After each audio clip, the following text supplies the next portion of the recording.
Vector में हम लोग आगे डिस्कस करेंगे। वेक्टर का एडिशन पढ़ रहे थे हम लोग,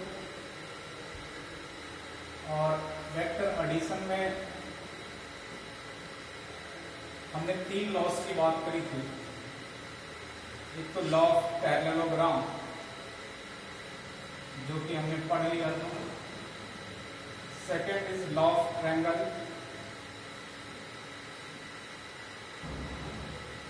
और थर्ड जो था वो law of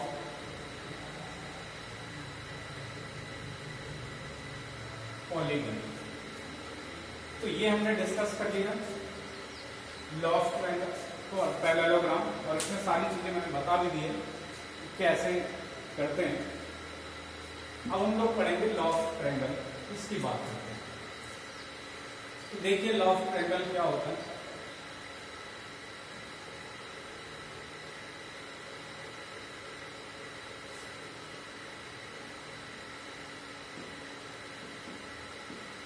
law of triangle में हम सबसे पहले ये ध्यान देंगे, जैसे ये कोई वेक्टर है और इसको हम ए कह रहे हैं, और ये कोई दूसरा वेक्टर है इसको बी बोल रहे हैं। तो वेक्टर ए और वेक्टर बी को हमको ऐड करना है। तो इसमें करना क्या है कि सबसे पहले हम जब लॉ ऑफ पैरेललोग्राम बनाते थे तो वेक्टर ए को लिखते थे, ऐसे रिप्रेजेंट करते थे, और इसी टेल से टेल मिलाते हुए वेक्टर बी को रिप्रेजेंट करते थे ऐसा। ये एंगल थीटा होता था दो वेक्टर के बीच का। यहां पर ऐसा नहीं करना है। लॉ ऑफ ट्रायंगल में क्या करना है, आपको जब वेक्टर ए बनाना है, जैसे ये वेक्टर ए है,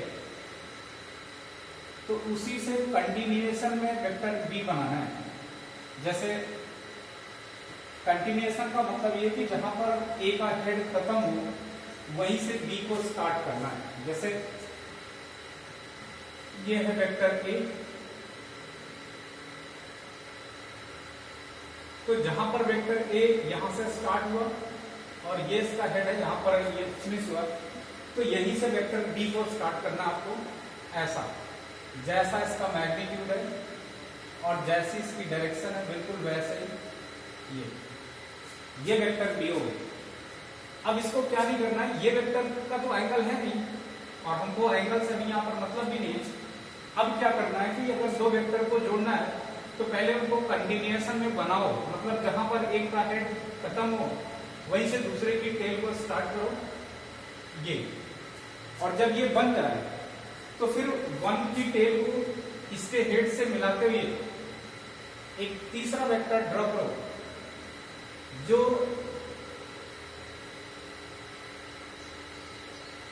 इनके कंटिन्यूएशन के अपोजिट डायरेक्शन में, इस तरीके से। ये जैसे अगर हम देखें यहां से तो ये ए है, ये बी है, और अगर इसको हम ऐसे कंटेनर्स बनाते तो ये ऐसा बनता, लेकिन इस कंटेनर्स बनने की अपोजिट डायरेक्शन अगर हम बनाते हैं तो ये वेक्टर आर होगा, और जो वेक्टर आर है ये वेक्टर आर यही vector A plus vector B होगा। ये बात आपको ध्यान रखना।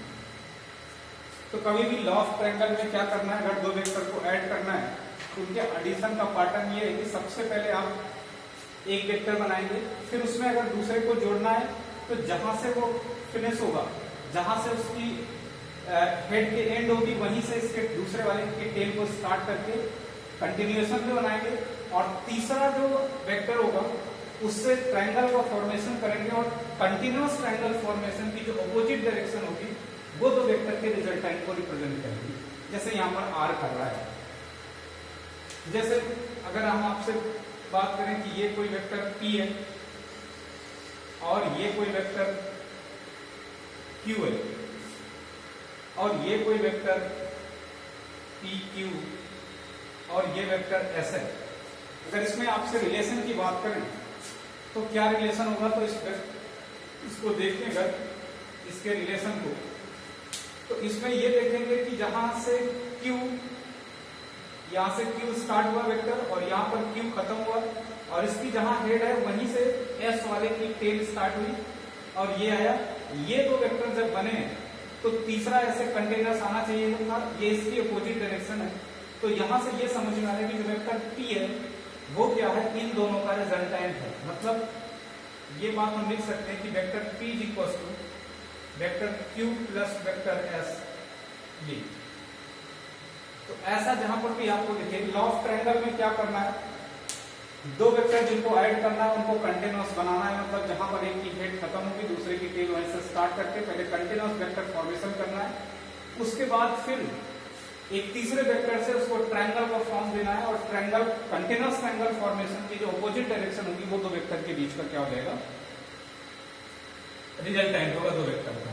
तो ये बात आपको इस तरीके से ध्यान रखनी, नीचे वाले का रिलेशन भी ऐसे ध्यान रखना। ऐसे तमाम चीजें आपको दी रहेंगी जो लॉ ऑफ ट्रायंगल से को रिलेट करनी होगी। तो आप समझ सकते हैं कि यहाँ पर अगर हम देखें तो इनमें रिलेशन नहीं बन पा रहा है, इनमें हेड हेड मिला हुआ नहीं बन पा रहा है, लेकिन ये समझ में आ रहा है कि ये जहाँ इसकी हेड खत्म है वहीं से इसकी टेल स्टार्ट है और ये ऐसे कंटिन्यूअस बनता है, ये उसकी अपोजिट डायरेक्शन है। और अगर कंटिन्यूअस ट्रायंगल बन जा रहा है, कहीं पर भी कंटिन्यूअस ट्रायंगल बनेगा तो वो उसका रिजल्टेंट 0 आएगा। जैसे अभी इसे नोट करिए तो फिर आगे बताते हैं।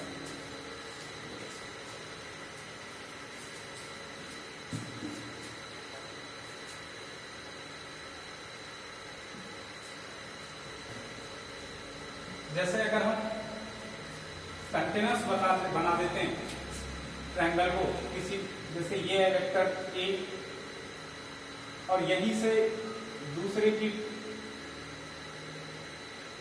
ये बी है और एक तीसरा वेक्टर सी, हम बजाय ऐसे बनाने के इसको भी कंटिन्यूएशन में बनाते हैं ऐसे। तो जब कंटीन्यूअस फॉर्मेशन ऑफ ट्रायंगल है, ऐसे में क्या होगा कि ये अगर वेक्टर सी है तो इन तीनों का सम जो होगा वो एक नल वेक्टर मतलब 0 आएगा। अगर vector A plus vector B plus vector C कहें तो इसकी वैल्यू 0 आएगी। इसका रीजन ये है कि अगर हम वेक्टर ए और वेक्टर बी को देखें तो वेक्टर ए को हमने ऐसे बनाया और वेक्टर बी को हमने ऐसे बनाया। तो यहां से ये बात तो समझ में आ रही है कि वेक्टर ए और वेक्टर बी ये दोनों कंटीन्यूअस है, मतलब ए का हेड यहाँ पर खत्म हुआ, ए से बी की टेल स्टार्ट हुई है।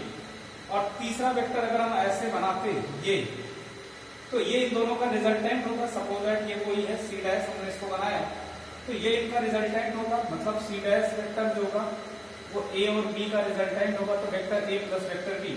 लेकिन अगर इसकी डायरेक्शन को हम अपोजिट कर दें तो ये जो सी डैश है ये माइनस सी होगा। बिल्कुल वही चीज यहाँ पर बनी हुई है, जो ये सी है ये वेक्टर सी है अगर, तो ये वेक्टर कैसा है, ये पलट के माइनस सी है। अगर भाई इसको हम सी देख रहे हैं, इसकी इधर डायरेक्शन सी है तो इधर क्या हो जाएगी, अगर सेम सब कुछ है तो मैग्नीट्यूड है तो इधर ये डायरेक्शन माइनस सी हो जाएगी। तो ये वेक्टर माइनस सी है और प्लस सी में माइनस सी ऐड करेंगे तो क्या हो जाएगा, 0 आएगा।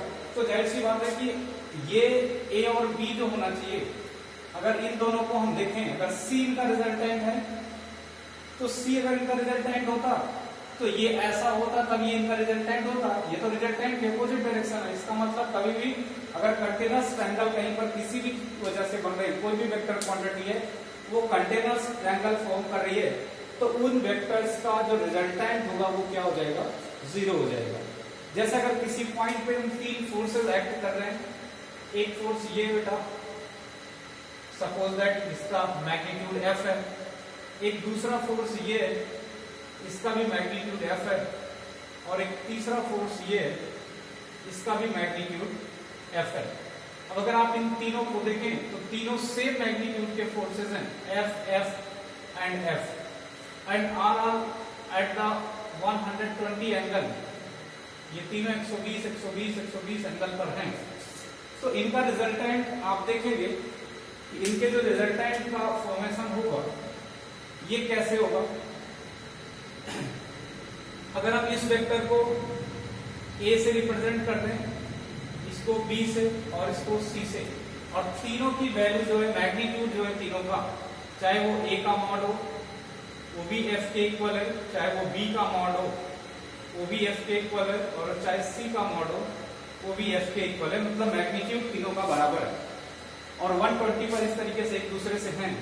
तो इसका रिजल्टेंट जब हम कैलकुलेट करेंगे तो देखेंगे कि दोनों, जब हमने आज ही कल बताया था कि जब दोनों मैग्नीट्यूड क्या होते हैं, दो वेक्टर के अगर मैग्नीट्यूड सेम होते हैं तो उनका रिजल्टेंट इनके एंगल बाइसेक्टर से जाता है, तो एंगल बाइसेक्टर से आएगा तो ऐसा आएगा, मतलब इधर से 60 इधर से 60, तो एग्जैक्ट ऐसा आएगा। और आप जो फॉर्मूला मैंने रिजल्टेंट निकालने का बताया दो वेक्टर के, उसको लगाएंगे यहाँ से, तो f का जो रिजल्टेंट आएगा वो square root a square plus b square plus 2ab cos theta होगा। तो ये हो जाएगा a स्क्वायर का मतलब यहाँ पर भी abf है, f square plus f square plus 2ab का मतलब f इंटू f स्क्वायर, और cos और इनके बीच का जो एंगल है वो 120 है, और cos 120 हाफ माइनस का हाफ होता है। तो अगर इस चीज को ऊपर और सॉल्व करें, इस डिब्बे को यहाँ से हम ऊपर ले जाते हैं और यहाँ इसको सॉल्व करते हैं, तो ये आपका जो एफ आर आएगा ये क्या आएगा, ये दोनों जुड़ के 2f स्क्वायर हो जाएंगे, 2 times f square plus 2f square, और cos 120 को हम माइनस हाफ लिखेंगे, तो माइनस हाफ लिखेंगे तो ये इससे कैंसिल हो जाएगा, हाफ से हाफ, और ये माइनस साइन आगे आएगा। तो इन दोनों का जो रिजल्टेंट वैल्यू आएगी वो आ जाएगी ये 2f स्क्वायर और माइनस में f स्क्वायर, ये 2f स्क्वायर होगा, माइनस में 2 से 2 कैंसिल हो जाएगा, ये f स्क्वायर हो जाएगा। 2f square minus f square को अगर हम निकालेंगे तो ये आ जाएगा आपका f स्क्वायर का स्क्वायर रूट, और f स्क्वायर का स्क्वायर रूट आएगा f। तो आप देख रहे हैं ये भी f है, और इन दोनों का रिजल्टेंट एक सिंगल f आएगा।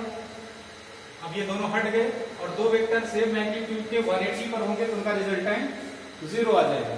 तो इस पॉइंट पे तीन वेक्टर इस तरीके से बने हुए, इनका रिजल्टेंट 0 आ रहा है, तो आप कहेंगे इनका रिजल्टेंट 0 आ रहा है तो आप इनसे ट्रायंगल बना के दिखाइए। अगर तीनों का रिजल्टेंट 0 आ रहा है फिर कंटिन्यूअस ट्रायंगल भी बनाने चाहिए, और बिल्कुल सही ये बनाने भी चाहिए। तो हम आपको बना के दिखाते हैं कि कंटिन्यूअस ट्रायंगल बनाएंगे कि नहीं बनाएंगे।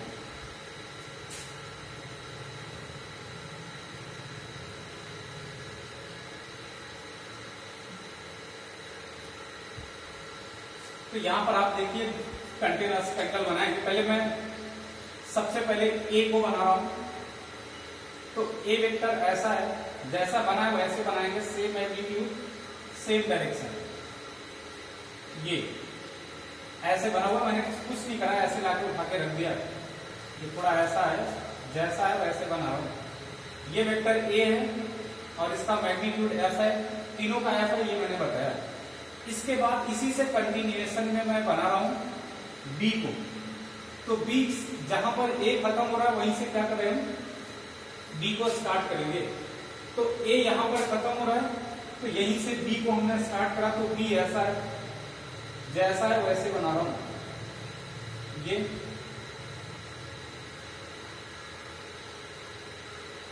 वेक्टर बी है, और जहां वेक्टर बी फिनिश है वहीं से हम क्या करेंगे, वेक्टर सी को बनाएंगे। जैसा बी है बिल्कुल वैसा बनाना है, मोड में भी और डायरेक्शन में भी ऐसा। ये वेक्टर बी है, ये वेक्टर ए है, ये बी है, कंटिन्यूअस बना रहे हैं, और वेक्टर सी बिल्कुल अपवर्ड है ऐसा। और अगर कंटिन्यूअस बना रहे हैं तो ये कंटिन्यूअस वेक्टर सी हो जाएगी। तो ये ए बनाया, जहां वो खत्म हुआ टेल ये और ये, तो इनका रिजल्टेंट क्या होना चाहिए, 0 आना चाहिए, और यहां से 0 आएगा। Vector A plus vector B plus vector C is equal to 0 if mod of vector A is equal to mod of vector B is equal to mod of vector C and all are equal to the F. तो हमने उस method से भी solve करके दिखाया कि अगर फॉर्मूले में रख के आप देखेंगे तब भी क्या होगा, नेट वैल्यू एफ की क्या आ रही है, 0 आ रही है, और यहां से भी नेट वैल्यू क्या आएगी, 0 आएगी। तो एक चीज ये कंसेप्ट बार बार यूज करेंगे आगे मैकेनिक्स में कि अगर कोई भी तीन वेक्टर क्वांटिटीज हैं और वो कंटिन्यूअस ट्रायंगल फॉर्मेशन कर रही है किसी पर्टिकुलर प्लेन में, तो उनका जो रिजल्टेंट होगा वो क्या आएगा, 0 आएगा। और अगर कंटिन्यूअस ट्रायंगल दो कंटिन्यूअस फॉर्म कर रहे हैं, तीसरा ट्रायंगल फॉर्म कर रहा है और वो कंटिन्यूअस ट्रायंगल फॉर्मेशन के अपोजिट डायरेक्शन में है, तो वो उन दोनों का क्या होगा, रिजल्टेंट होगा, जो पहले के दो वेक्टर होंगे। ठीक है, तो ये बात आपको ध्यान रखनी है, नोट कर लीजिए।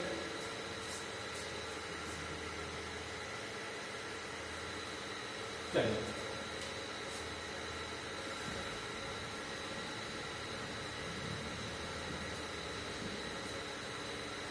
तो यहां से ये दोनों चीजें आपको समझ में आई। अब कुछ फिक्स बातें जो हमको समझनी है। लॉ ऑफ ट्रायंगल मैंने बता दिया, लॉ ऑफ पैरेललोग्राम बता दिया। जो लॉ ऑफ पॉलीगन है,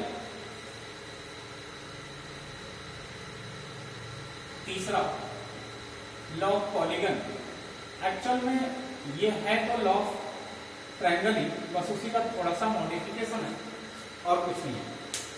जैसे लॉ ऑफ ट्रायंगल था बिल्कुल वही ये भी कहता है कि रेगुलर पॉलीगन अगर बन रहे हैं कहीं पर, तो जितने भी वेक्टर रेगुलर फॉर्म में अटैच हैं और लास्ट में एक वेक्टर क्या कर रहा है, उस पॉलीगन को कंप्लीट कर रहा हो और उस कंप्लीशन की जस्ट अपोजिट डायरेक्शन हो, तो वो जो होगा बाकी रेस्ट ऑफ वेक्टर्स जो हैं, जो क्या कर रहे हैं पॉलीगन के कंटीन्यूअस फॉर्मेशन में इन्वॉल्व है, उन सब का रिजल्टेंट होगा। जैसे कि आपको समझ में आएगा, हमने कहा कि ये वेक्टर ए है और यहीं से ये वेक्टर बी है, जस्ट इससे कंटिन्यूएशन में यहां इसका हेड खत्म हुआ है, यहीं से इसकी टेल स्टार्ट हुई। एक तीसरा वेक्टर है, सपोज दैट इसको हमने सी कह दिया, ये भी इसी से कंटिन्यूअस है, बी से कंटिन्यूअस सी है, ए से कंटिन्यूअस बी है, और इससे कंटिन्यूअस ये एक वेक्टर है जिसको हमने डी कह दिया, ये एक वेक्टर डी है, it is continuous with the C. All are maintain the continuous. इसके बाद ये है और इसको हमने ई कह दिया, ये वेक्टर ई है। इतने वेक्टर्स हैं जो कंटिन्यूअस है, किसका फॉर्मेशन करने जा रहे हैं, पॉलीगन का। तो इस कंटिन्यूअस पॉलीगन फॉर्मेशन का जो लास्ट वेक्टर है ये, अगर ये पूरा का पूरा कंटिन्यू पॉलीगन बना देता, जिसको हम एफ कह रहे हैं, तो इन सब का वेक्टर सम क्या हो जाता, 0 आता। लेकिन अगर ये ऐसा ना करके ऐसा कर दे कि ये कंटिन्यूअस पॉलीगन फॉर्मेशन का अपोजिट डायरेक्शन रखे, ऐसा, तब यहां से जो ये एफ वेक्टर होगा, it is vector sum of vector A plus vector B plus vector C plus vector D plus vector ई।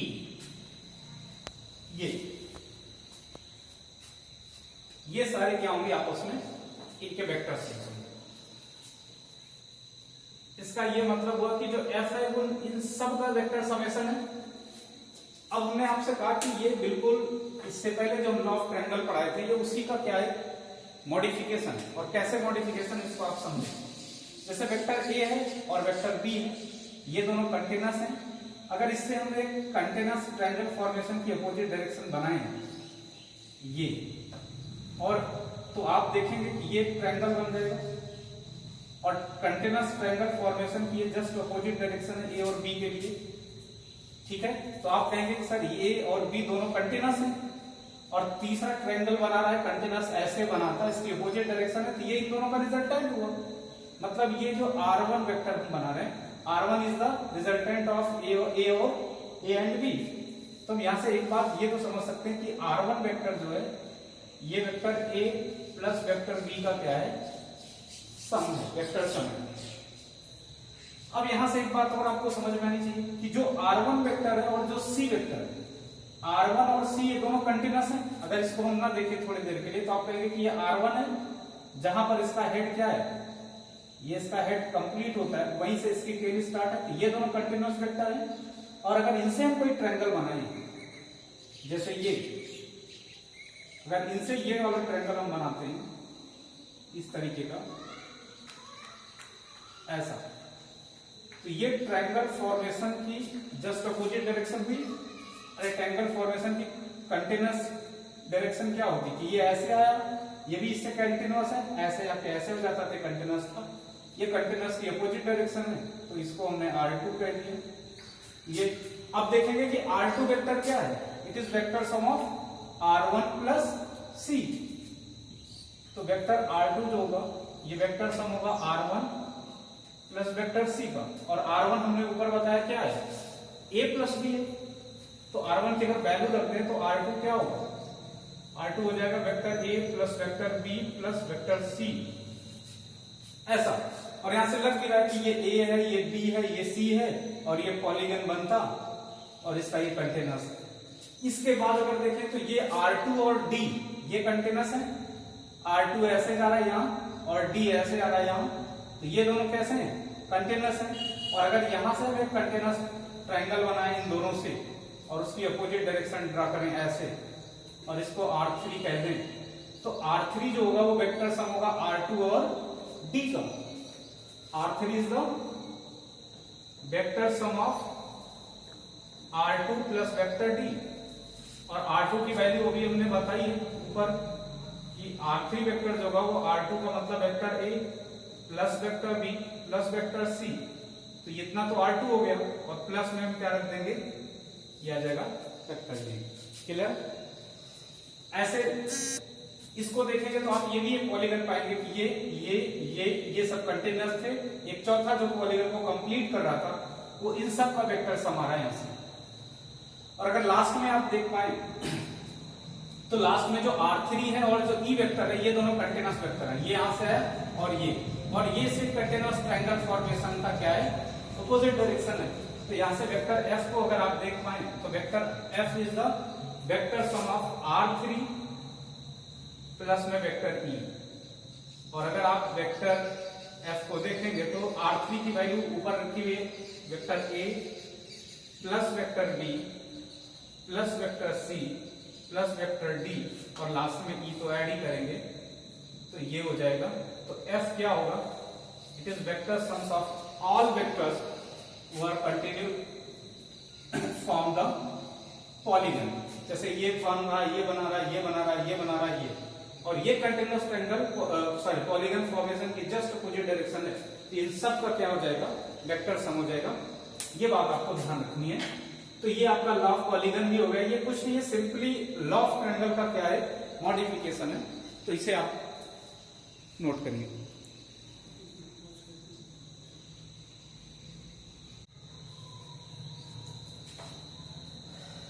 तो ये लॉ ऑफ पॉलीगन हो गया। तो एडिशन के तीनों कंसेप्ट हमने बता दिए, एक law of triangle, law of polygon और लॉ ऑफ पैरेललोग्राम हमने पहले डिस्कस करा था, उससे मैग्नीट्यूड का और सारे फॉर्मूले बताए। इसके बाद थोड़ा सा हम सब्सट्रैक्शन के बारे में बात करेंगे। सब्सट्रैक्शन ऑफ वेक्टर क्या होता है।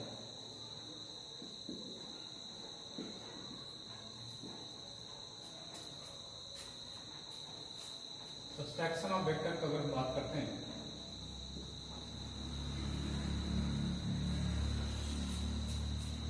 तो वेक्टर को सब्सट्रैक्ट करने का कोई ऐसा कॉन्सेप्ट नहीं है, बस वेक्टर को जोड़ना ही क्या होता है, हर कुछ जोड़ना ही होता है। सब्सट्रैक्ट करने का मतलब सिर्फ उनकी डायरेक्शन को पलट के क्या कर लेना, जोड़ लेना। जैसे अगर आप कहते हैं कि सर कोई एस वेक्टर है और ये है आता है vector A minus vector B से, तो आप समझते हैं वेक्टर ए और वेक्टर बी का ये सब्सट्रैक्शन है। लेकिन अगर इसको सही भाषा में बोलें तो एक्चुअल में ये क्या है, ये वेक्टर ए में हमने ऐड किया है माइनस बी वेक्टर को, और माइनस बी वेक्टर क्या है, इसका बी के साथ प्लस बी वेक्टर के साथ रिलेशन ये है कि अगर प्लस बी वेक्टर ये है तो ये इसका अपोजिट वेक्टर है, जिसको हम क्या कह रहे हैं, ये माइनस बी। ठीक है, ऐसा। तो ये माइनस बी वेक्टर है, ये वेक्टर कौन सा है, प्लस बी है। तो इसमें भी हम ए को जोड़ सकते हैं और इसमें भी हम ए को जोड़ सकते हैं। जोड़ने के तो नियम हमको पता ही है। तो दोनों वेक्टर को जोड़ा ही जाता है। बस हम आम भाषा में करते क्या है कि जब ए में हम बी को जोड़ते हैं तो कहते हैं कि ये ए प्लस बी है, और जब ए में माइनस बी को जोड़ते हैं तो बोलते हैं कि ए माइनस बी है। बाकी ए माइनस बी ऐसा कुछ होता नहीं है। तो वेक्टर को जोड़ने के बजाय, सॉरी घटाने के बजाय हम क्या करेंगे, जोड़ेंगे। जैसे अभी आपको करके हम दिखाते हैं, देखिए हम पहले एक वेक्टर बना रहे हैं, ये वेक्टर ए और ये दूसरा वेक्टर है बी, और ये इनके बीच में एंगल है थीटा। ठीक है, अगर इनका रिजल्टेंट आपको निकालना था तो बहुत सारे नियम आपने पढ़े हैं। उनमें से एक ये है कि पैरेललोग्राम बनाइए इस तरीके से और इनके डायगोनल को मिलाइए। ये वेक्टर आर क्या होगा, ये इनका क्या है, रिजल्टेंट है a प्लस बी है। बाकी लॉफ्ट ट्रायंगल से भी आप बना सकते हैं। लॉफ्ट ट्रायंगल बनाएंगे तो ये वेक्टर a होगा, और इससे कंटेनर्स वेक्टर b बनाएंगे, ये वेक्टर b होगा, और इनसे ट्रायंगल फॉर्म करेंगे, और ट्रायंगल कंटेनर्स इधर बनता है, इसकी अपोजिट डायरेक्शन ये है, तो ये वेक्टर r होगा। इसमें कोई अंतर नहीं है, दोनों एक ही बात है कि r यही आएगा। अब यहीं पर लगे हाथ हम क्या करते हैं कि वेक्टर a में b जोड़ा तो ये आया, या वेक्टर a में b जोड़ा तो ये आया। अब वेक्टर a में हम जोड़ते हैं माइनस b को, जिसे आप कहते हो कि कोई वेक्टर s है, वो आता है a और b के वेक्टर डिफरेंस से। आप ऐसा अगर बोलते हो तो हम इसको कहते हैं कि s आता है वेक्टर a में माइनस और b वेक्टर जोड़ने से। और इसको अगर जोड़ के चेक करते हैं तो आप देखेंगे r की केवल जस्ट अपोजिट डायरेक्शन आएगी। तो ये वेक्टर a है, पहले भी था, और ये वेक्टर क्या है, b है। हमने ये वेक्टर b बनाया, ये और ये इनके बीच का एंगल थीटा, ये हम जानते हैं। और अगर ये वेक्टर b है तो इसी की जस्ट डायरेक्शन को हम पलट दें और मैग्नीट्यूड वही रहने दें, तो ये वेक्टर कौन सा है, ये माइनस b है। अरे और आप जानते हैं b, वेक्टर b में और वेक्टर माइनस b में कितने का एंगल होगा, 180 डिग्री का। कितने का एंगल होगा, 180 डिग्री का। अगर वेक्टर माइनस b और वेक्टर b में एंगल देखेंगे तो कितने का होगा, 180 डिग्री का, क्योंकि ये दोनों एक दूसरे से कितने एंगल पे हैं, 180 डिग्री पे हैं। ठीक है। अब वेक्टर a और वेक्टर b के, वेक्टर माइनस b के बीच में एंगल 180 का है। दोनों का मैग्नीट्यूड सेम है। क्यों मैग्नीट्यूड सेम है, दोनों का मैग्नीट्यूड b भी है, क्योंकि हमने बताया कि जो नेगेटिव साइन होता है वेक्टर में वो केवल डायरेक्शन को बताता है। Magnitude of vector always positive, और मैग्नीट्यूड हमेशा अगर पॉजिटिव है तो दोनों के मैग्नीट्यूड यहां पर इक्वल होगी। केवल और सिर्फ केवल क्या होगी, डायरेक्शन अपोजिट होगी। तो हमको जोड़ना है a और माइनस b को, और a और माइनस b को अगर हम जोड़ेंगे तो आपकी बात पैरेललोग्राम हम ऐसे बनाएंगे, ऐसे यहां पर बना के दिखाते हैं इसको। या यहीं पर देखो, a के पैरेलल हम एक लाइन ऐसे बनाएंगे जो वेक्टर a के पैरेलल होगी, ये it is parallel to vector a, और ये b के माइनस b के पैरेलल हम ऐसे बनाएंगे, ये क्या हो जाएगी, माइनस b के पैरेलल आएगी। और a और माइनस b का जो एंगल है, अगर ये एंगल पूरा 180 है यहां से यहां तक का, और ये एंगल थीटा है, तो वेक्टर a और वेक्टर माइनस b के बीच का एंगल 180 माइनस थीटा, या इसे क्या बोलेंगे, पाई माइनस थीटा कहेंगे ये एंगल। तो वेक्टर a और माइनस b के बीच का एंगल क्या है यहां पर, पाई माइनस थीटा है। और पाई माइनस थीटा है तो a और माइनस b का जो रिजल्टेंट आएगा वो इस पॉइंट को, जहां से दोनों वेक्टर मिले होते हैं, जिनको ऐड करना होता है, वहीं से हम क्या करते हैं, ये डायगोनल ड्रा करते हैं। तो ये जो डायरेक्शन आएगी, ये क्या हो जाएगी, ये रिजल्टेंट होगा वेक्टर a और वेक्टर माइनस b का, इसे हम s वेक्टर कहेंगे। समझ रहे हो? तो s वेक्टर का क्या आ जाएगा, इस तरीके से। अब इसका जो मैग्नीट्यूड है इस s वेक्टर का, अगर इसको लिखना हम चाहें तो ये भी वैसे जैसे लॉग पॉलीगन मैंने पढ़ाया था आपको, कि आपको लॉग पॉलीगन पढ़ाने का मतलब इनके बीच का एंगल a क्या हो गया, पाई माइनस थीटा या 180 माइनस थीटा हो गया। ये इनका डायगोनल है, तो आप क्या करेंगे, यहां से परपेंडिकुलर गिरा सकते हैं इसे आगे बढ़ा के। एक तो तरीका ये है।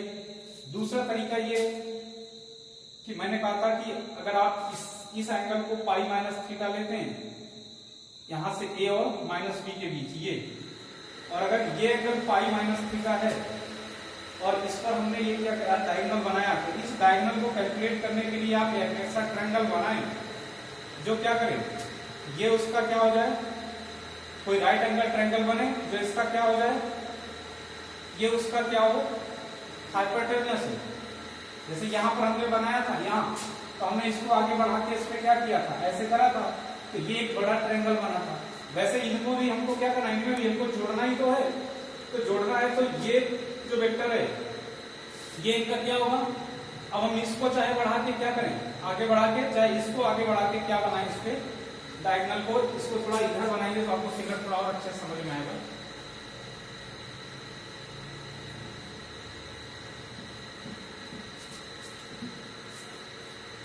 इस फिगर को अगर हम ऊपर बनाएं थोड़ा, जैसे ये वेक्टर ए था, दोनों आप में एक साथ क्लियर होते चलेंगे। ये वेक्टर बी, ये ए, ये इनके बीच का एंगल थीटा, तो इनका रिजल्टेंट इधर आया था जो पैरेललोग्राम बनाया था। अब की बार हमको ये माइनस बी बनाना है, तो ये वेक्टर माइनस बी हो गया, और अगर ये वेक्टर माइनस बी हो गया तो अब हम पैरेललोग्राम बनाएंगे। तो ये एक तो ए के पैरेलल बनाएंगे ऐसा लाइन, और एक बी के पैरेलल ऐसी लाइन बनाएंगे। तो ये वेक्टर बी है, सॉरी माइनस बी है, और ये वेक्टर ए है, और इनका डायगोनल ये आएगा इस तरीके से।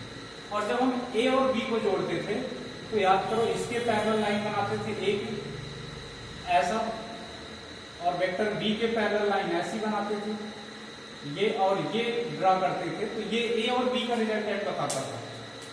यहां से जो आर आएगा, ये आर जो होगा ये रिजल्टेंट है वेक्टर ए और वेक्टर बी का, और जो ये आपका एस वेक्टर आ रहा है यहाँ से, एस जो है ये रिजल्टेंट है वेक्टर ए प्लस में माइनस बी का, या ए माइनस बी है एस।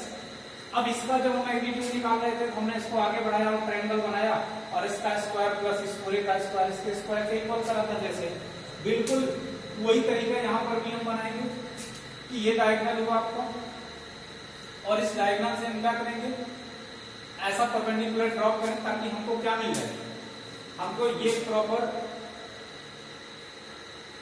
ये राइट एंगल ट्रायंगल के फॉर्मेट में क्या हो जाए, मिल जाए। समझ रहे हो ना।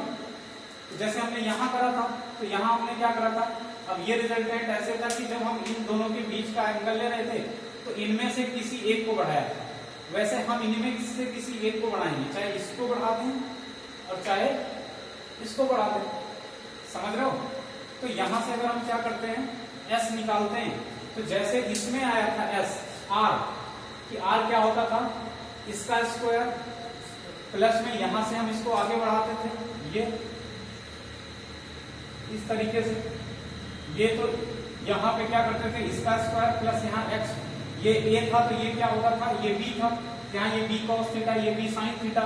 तो जो हमने फॉर्मूला इसके लिए निकाला था पूरा आर के लिए, तो वो ये था कि जो आर का मैग्नीट्यूड आता था वो आता था square root A square plus B square plus 2ab cos theta. तो ए जो था वो वेक्टर ए का मैग्नीट्यूड था, बी जो था वेक्टर बी का मैग्नीट्यूड था, प्लस 2a वेक्टर ए का मैग्नीट्यूड, बी वेक्टर बी का मैग्नीट्यूड, और cos थीटा में थीटा जो था जिन दोनों वेक्टरों को ऐड कर रहे थे उनके बीच का एंगल था। अब यहां अगर आप यही फॉर्मूला अप्लाई करना चाहें तो आप देखेंगे क्या कि ये एंगल थीटा है, तो ये एंगल पाई माइनस थीटा या 180 माइनस थीटा है, जो ए और माइनस बी के बीच का एंगल है। तो एस भी ए और माइनस बी का रिजल्टेंट है, तो एस का मॉड क्या आना चाहिए, इस फॉर्मूले के अकॉर्डिंग आना चाहिए कि वेक्टर ए का मैग्नीट्यूड मतलब उसका स्क्वायर, तो ए का square plus vector minus B का मैग्नीट्यूड, तो चाहे वो माइनस बी हो चाहे वो प्लस बी हो, मैग्नीट्यूड ऑलवेज वेक्टर का क्या होगा, पॉजिटिव होगा, तो माइनस बी का मैग्नीट्यूड क्या होगा, बी होगा, और उसका स्क्वायर क्या हो जाएगा, बी स्क्वायर प्लस 2। अब ए की हम बात करते हैं तो ए की वैल्यू क्या होगी, ए का मॉड ए होगा, माइनस बी का मॉड अगेन क्या होगा, बी होगा प्लस का, इंटू कॉस। अब थीटा एंगल जब हम ए और माइनस बी को जोड़ रहे हैं तो इनके बीच का एंगल होगा, तो ये क्या होगा, पाई माइनस थीटा या 180 माइनस थीटा। तो इसको हम पाई माइनस थीटा लिख देंगे ये। तो यहां से आप एस का मॉड देखेंगे कि मॉड ऑफ जो एस आएगा वो आएगा डायरेक्ट फार्मूले में A square plus B square. अब cos पाई माइनस थीटा को माइनस cos थीटा लिखते हैं, ये cos pi minus theta is equals to minus cos theta. ये आप जानते होंगे, थोड़ी सी मैथमेटिक है, ट्रिग्नोमेट्रिक। तो ए स्क्वायर प्लस बी स्क्वायर, तो ये माइनस आगे आ जाएगा, तो ये माइनस 2ab cos थीटा हो जाएगा। इस वजह से जब हम एस का मैग्नीट्यूड निकालते हैं या किन्हीं दो वेक्टर के डिफरेंस का मैग्नीट्यूड निकालते हैं तो ये फार्मूला लगाते हैं। तो ये फार्मूला इस तरीके से आता है। वेक्टर डिफरेंस जो होता है एक्चुअली वेक्टर डिफरेंस नहीं होता, पलट के जोड़ना ही होता है। बस हम क्या करते हैं इसमें मैग्नीट्यूड जब ये एंगल पाई माइनस थीटा रखते हैं तो बीच में माइनस आ जाता है। तो यहाँ से आपको एक चीज ये बता दी जाती है कि जब आपको डिफरेंस करना है तो आर यूज कर सॉरी एस यूज करना है, एस का मैग्नीट्यूड और सम करना है तो ये मैग्नीट्यूड यूज करना है। ये भी बात सही है, आया तो इसी से। तो आपको डायरेक्ट जब दो वेक्टर का रिजल्टेंट निकालना हो तो ये फार्मूला लगा दीजिए, दो वेक्टर का डिफरेंस निकालना हो या आप ये कह सकते हैं कि टेक्निकली पलट के जोड़ना है। उन दोनों सिचुएशन में डायरेक्शन को पलट के जोड़ने का मतलब यही हुआ।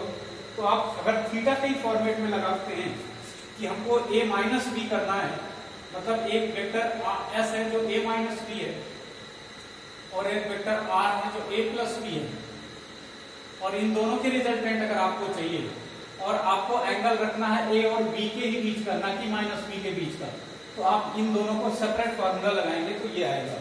अदरवाइज आप डिटेल में करना चाहेंगे तो ऐसे कर सकते हैं।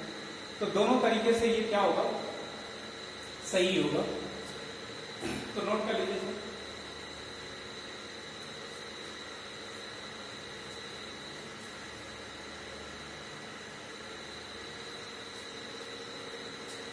आ रहा है समझ में? तो वेक्टर डिफरेंस करने का यही तरीका है। दूसरा हम इसमें परपेंडिकुलर ड्रॉप करते हैं, जैसे अगर पूरा हमको फार्मूला निकालना ही होता इसमें परपेंडिकुलर ड्रॉप करेंगे आप यहां से ये, तो ये पॉइंट यहां पर आएगा। तो आप देखेंगे कि इसमें ये पूरा का पूरा तो वेक्टर ए होगा और यहां से अगर हम इस पर परपेंडिकुलर ड्रॉप करेंगे तो ये कितना हो जाएगा, आप देखेंगे ये 90 डिग्री। तो ये इसको हम क्या कर सकते हैं, रिजॉल्व कर सकते हैं। तो ये सब करके भी जब क्वेश्चन को लाओगे तो वही आएगा, ये वाला फॉर्मूला नीचे होगा। समझ रहे हो ना? तो सीधे सीधे आपको ये दो बातें आपको याद रखनी है, आर का और एक एस का। तो दो फॉर्मेट यहां से आपको क्लियर होंगे, एक आर का और एक सब्सट्रैक्शन करना है तो दूसरी भाषा में इसको कहेंगे या तो हम पलट के जोड़ें या सीधे सीधे क्या लिखें, सीधे सीधे आर और एस के फॉर्मूले को जानते हैं। अब डिफरेंस में दिक्कत तो मैग्नीट्यूड से नहीं आती है। जैसे हमने कहा कि आर का वेक्टर ए है और वेक्टर बी है, इनके बीच का एंगल थीटा है, ठीक है। आपसे कहेंगे रिजल्टेंट बताओ आर, तो आप बोलोगे कि फट से इनका क्या कर दो, A square plus B square plus 2ab cos theta का स्क्वायर रूट कर दो, आ जाएगा। हमने कहा आपसे एस बताओ, आपने कहा पलट के जोड़ना है, एस का मतलब या तो डिफरेंस ही समझो, तो कुछ नहीं करना, सीधे फार्मूला लगा देना A square plus B square minus 2ab cos theta. तो यहाँ ऐसा नहीं है कि ए और माइनस बी के बीच में पाई माइनस थीटा लगाएं, बजाय उसके हम डायरेक्ट ये फार्मूला याद रखेंगे। जब सम पूछेगा ये लगा देंगे, डिफरेंस पूछेगा तो ये लगा देंगे। ये मैग्नीट्यूड में कभी दिक्कत नहीं होती बच्चों को, दो वेक्टर का जब सम का मैग्नीट्यूड निकालना होता है तो ये लगाते हैं, जब डिफरेंस का मैग्नीट्यूड लगाना होता है तो ये लगाते हैं। बस दिक्कत आती है किसमें, डायरेक्शन में, कि इनके रिजल्टेंट की डायरेक्शन किधर होगी और इनके डिफरेंस वाले की डायरेक्शन किधर होगी। ऐसी सिचुएशन में आप जब डिफरेंस का डायरेक्शन पूछे तो मैं आपको एक तरीका बताता हूं, वो आप लगाएंगे तुरंत डिफरेंस आएगा। जैसे ये वेक्टर ए है, ये वेक्टर बी है और ये इनके बीच का एंगल थीटा है। तो रिजल्टेंट की डायरेक्शन तो आप फिर से बता देंगे कि पैरेललोग्राम बनाओ, और पैरेललोग्राम बनाने के बाद ये इनके बीच से जो आएगा डायगोनल वही हो जाएगा रिजल्टेंट। और जब इनके डिफरेंस को करना हो तो आप इनको ऐसे बना दो, दो वेक्टर का पहले टेल और टेल मिलाओ, उनके बीच का ये एंगल है, उसके बाद इनको हेड और हेड को मिला दो, ये पक्का इन दोनों वेक्टर का क्या होगा, डिफरेंस वाला वेक्टर होगा। अब बस इसकी दो डायरेक्शन आ रही है कि इधर होगा कि इधर होगा। अब इनमें से आपको अगर ये कंफर्म करना है कि किधर होगा तो जिसमें जिसको घटा रहे हैं उधर से उधर की तरफ। जैसे मैंने आपसे कहा कि ए में से बी घटा रहे हैं तो ए माइनस बी वेक्टर कर रहे हैं, तो एस की जो डायरेक्शन होगी वो किधर से किधर तक होगी, बी से ए की तरफ होगी।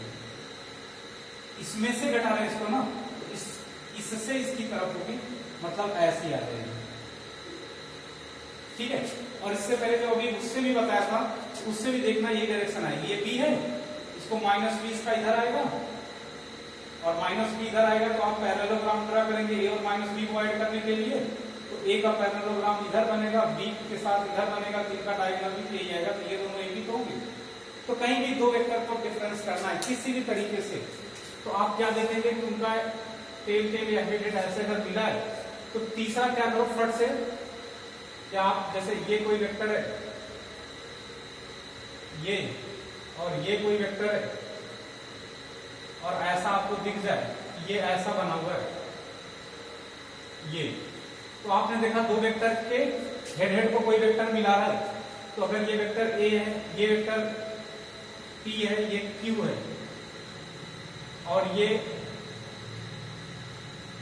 आर है, तो आप ये देखेंगे कि जो आर वेक्टर है अगर वो दो के हेड हेड को मिला रहा है तो जाहिर सी बात उनके डिफरेंस है, और किससे किसको मिला रहा है, मतलब P से मिला रहा है किसको, Q को, P से किसको मिला रहा है, Q को, मतलब इसकी डायरेक्शन किधर से किधर की तरफ है, B से A की तरफ, ठीक है ना। तो जिसकी तरफ होगा उसमें से घटाएगा, जैसे इसकी डायरेक्शन किधर है, Q की तरफ है, मतलब Q में से घट रहा है और कौन घट रहा है, P, ऐसा कर देंगे। समझ में आ रहा है कि नहीं आ रहा।